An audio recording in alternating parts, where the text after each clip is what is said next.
E agora entrando no segundo bloco do programa Mulheres com Você, aqui na Imagem da Cidade, aproveitando esse momento para parabenizar todos os aniversariantes da semana, entre eles, né, o Claudinei Coelho, soprou velhinha, tá mais experiente, então beijo para você, Claudinei, em nome de toda a família.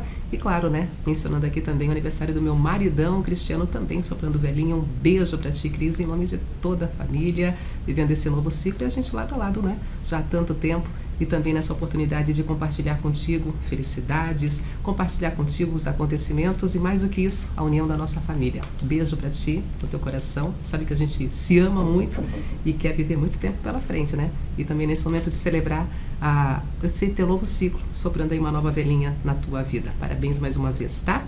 E agora colocando em pauta aquilo que mencionamos no nosso primeiro bloco, né? Falando sobre a questão de preocupações na era digital e mais do que isso, essa superexposição das crianças e adolescentes. Alerta para os adultos, tem muitos detalhes que precisam ser colocados em evidência nessa conversa agora. Comigo aqui, Dr. Marlon Volpe, que é advogado especializado em Direito Digital. Dr. Marlon, seja muito bem-vindo à nossa TV Galega. Olá, Denise, obrigado pelo convite. Pois é, uma oportunidade para a gente aprofundar justamente essa temática. Sim. Falar sobre a era digital e essa superexposição das nossas crianças e adolescentes, que de saudável tem até um determinado momento. Mas a gente sabe que existe muito risco, existe muita insegurança também nesse mundo digital, doutor. Exato. Nós vivemos uma época diferente de tudo que já foi vivido antes pela civilização, no qual as pessoas elas começam a ter uma interação social fora de um relacionamento de maior proximidade. Então as pessoas conversam, interagem sem muitas vezes saber com quem. E quando a gente leva isso para o espectro das crianças, a coisa fica um pouco mais perigosa até, porque a gente aí se vale da ingenuidade das crianças e muitas vezes encontra aí com situações bem adversas, né? Pois é, e a gente até estava falando fora do ar justamente sobre esse novo processo de construção do ser humano, as nossas crianças e adolescentes, num passado não tão distante assim, na nossa infância, né? Sim. Os pais ficavam, volta para dentro, vem para casa, sai da rua. E hoje a gente não vê mais isso. A gente quer hoje que as crianças e adolescentes vão para a rua, vão se expor, vão interagir, vão ter uma vida social. E muitas vezes eles não querem mais ter isso. Eles querem estar ali dentro do quarto, vivendo o mundo deles, navegando e ao mesmo tempo correndo riscos. Sim, porque realmente essa mudança de postura, de conduta, da forma como as crianças elas percebem o mundo, isso vem afetando aí o dia a dia delas mesmo, né? Elas ficam muito tempo expostas a telas. Uma criança de 3 a 4 anos, ela fica em tela às vezes 4, 5 horas por dia, quando o máximo recomendável é 1 hora.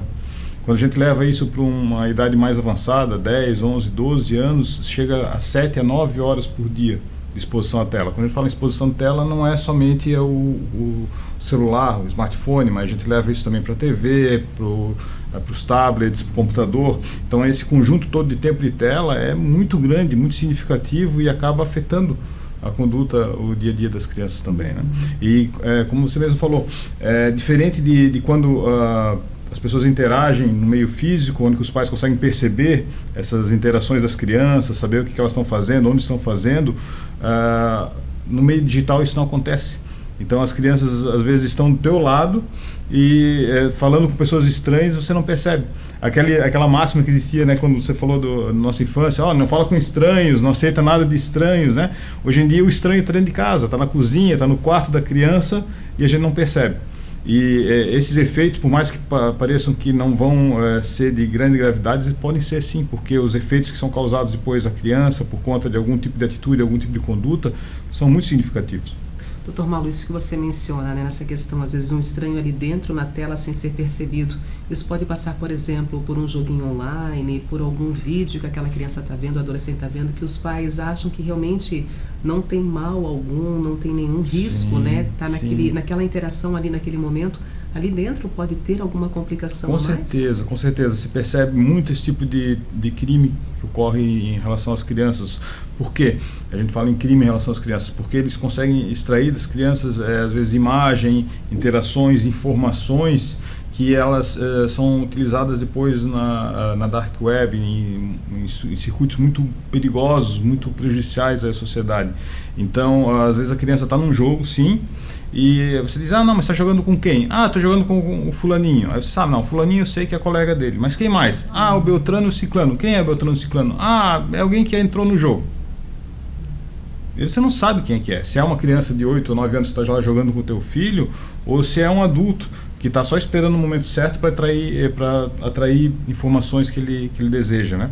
E fazer as crianças fazerem coisas que eles desejam que façam. Então, é muito difícil a gente ter esse controle, principalmente se a gente não tomar as cautelas prévias, né? Alguns tipos de cuidados que evitem isso aconteça, né? Muitas vezes se fala só na questão da conscientização. Claro que é importantíssimo falar com as crianças o tempo todo a respeito desses cuidados, mas além disso tentar tomar algumas medidas que sejam tecnicamente mais robustas para evitar esse tipo de acesso. Então, o que poderia ser feito? Que medidas seriam essas? Ficando no exemplo do jogo, por exemplo, você pode simplesmente configurar o jogo, o videogame que seja, o computador, para que não ocorram conversas pelo jogo.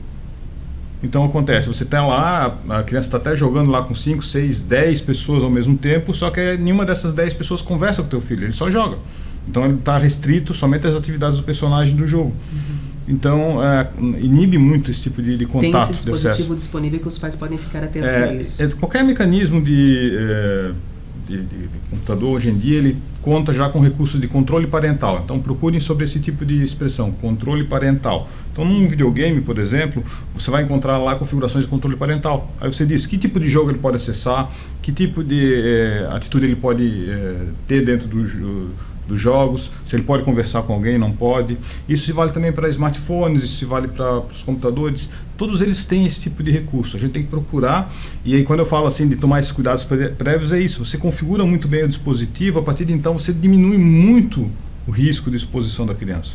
Isso é amar os filhos, doutor? Sim, é aquela dor de ser rigoroso, às vezes, né? E aí você para pensar, não é um rigor exacerbado. O que acontece é que, como a grande maioria dos pais não tem conhecimento, não toma nenhuma atitude nesse sentido, às vezes parece acham até inferiores nesse conhecimento digital dos seus filhos e acham que não são capazes, por exemplo, de entender toda essa dinâmica. Sim, né? Sim. É muito comum, né? Lógico, as crianças elas têm um conhecimento, às vezes, muito agudo sobre determinada coisa, principalmente na parte de tecnologia. Conhecem muito sobre um determinado jogo, um determinado aplicativo, e aí os pais não conseguem acompanhar e às vezes os pais passam por ignorantes, mas na realidade a gente tem uma série de outros conhecimentos ao redor que a gente tem que fazer valer nesses dispositivos também, né? Então, tentar buscar uma informação, e se a gente consegue tomar essas medidas prévias, a gente inibe muita discussão depois também. Explicar por que está sendo feito assim, por que está sendo utilizado tal tipo de filtro, e aí a criança entendendo, ela vai seguir. Lógico, vai ter às vezes um certo questionamento, porque os amigos não têm.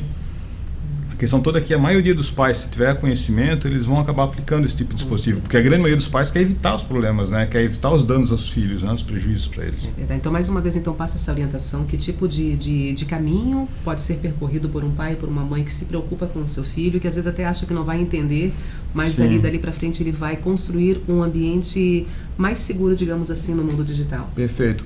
Procurem nos dispositivos sobre controle parental.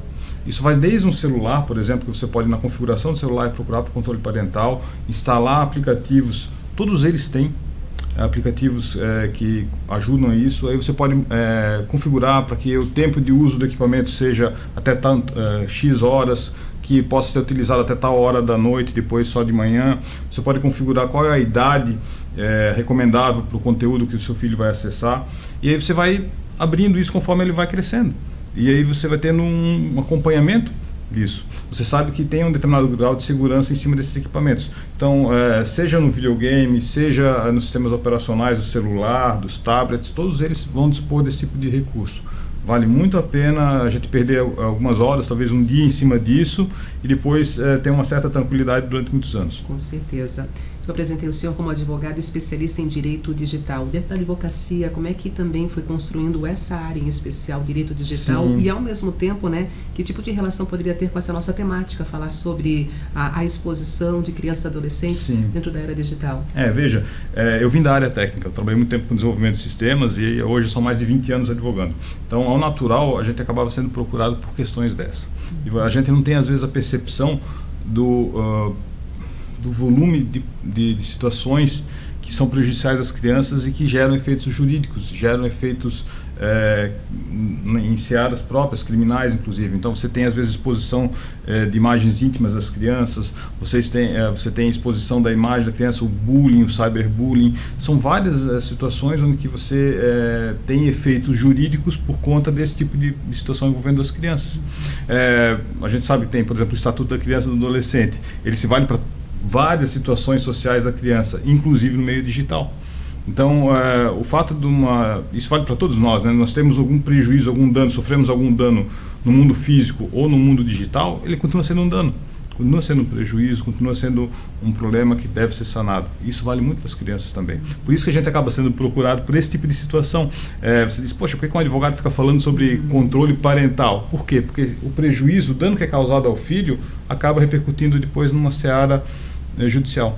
E os pais são responsáveis por esse dano ou por, quem sabe, esse filho também sendo, né, motivador de algum dano contra terceiros. Os pais são responsáveis. Isso é muito bem colocado, porque a gente até agora está falando, sabe, da criança sempre como vítima, mas o fato é de que um jovem ele tem total capacidade de operação de equipamentos eletrônicos ao ponto de causar danos a outra pessoa. Não importa se esse jovem já é maior de 18 anos ou se é um jovem de 15, de 12 anos. Eles conseguem causar, às vezes, prejuízos muito significativos. Quando a gente fala em cyberbullying, por exemplo, o bullying ele pode ser causado por um menor contra outro menor.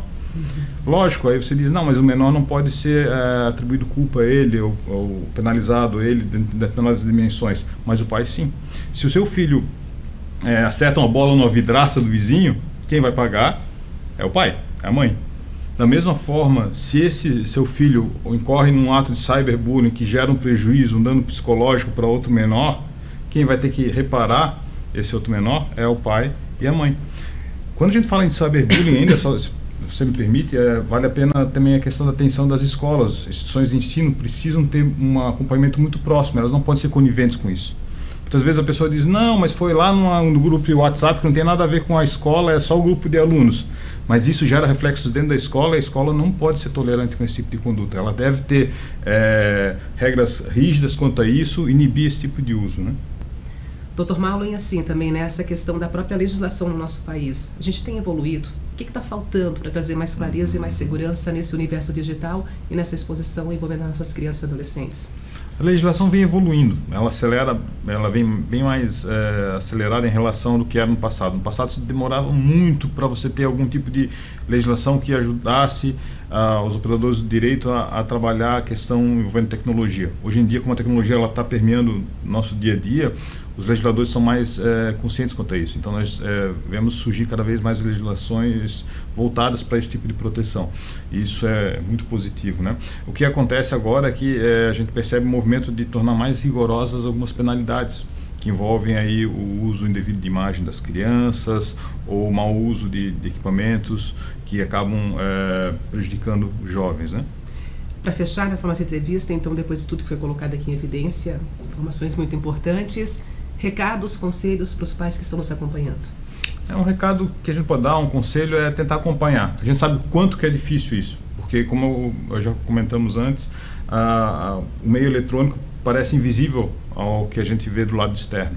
Então é importante, lógico, conversar, tentar identificar alguns problemas que podem vir a surgir, aplicar realmente a tecnologia a nosso favor. A gente sempre fala, a tecnologia ela não é boa nem má, ela é neutra. A tecnologia ela está do jeito que está e a gente deve fazer o bom uso dela para nos apoiar. Então, da mesma forma que às vezes ocorre o mau uso da tecnologia e em prejuízo aos nossos filhos, a gente também deve tentar usar ela para o nosso lado para tentar coibir esse tipo de situação. E, se acontecer algum prejuízo aos filhos, não ser omisso. Tem que buscar as autoridades policiais, elas já estão mais bem preparadas para hoje receber esse tipo de situação, para tentar buscar responsabilizar os criminosos e tentar reparar aí os danos das nossas crianças. Muito bom, obrigada por essa entrevista, contribui muito também para o nosso conhecimento e até uma próxima oportunidade. Eu que agradeço, fico à disposição. É isso aí, intervalo comercial, na sequência tem muito mais aqui no programa Mulheres, eu volto já.